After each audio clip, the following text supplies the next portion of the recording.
Ya aprovecháis el viaje.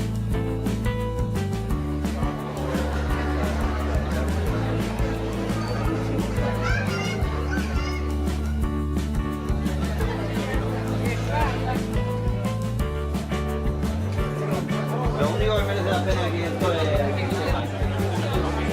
Bueno, ya no es de artesanía, ya es agroalimentaria. Antes era de artesanía.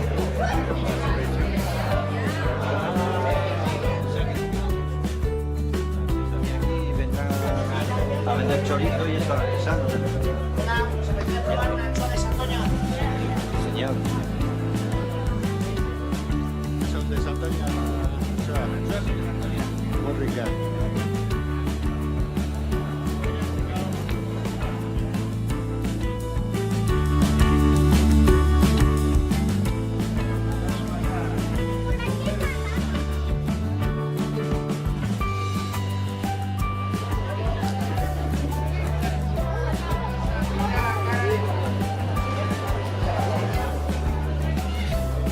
No tocamos la dentro para nada. Jugamos dos veces una carita.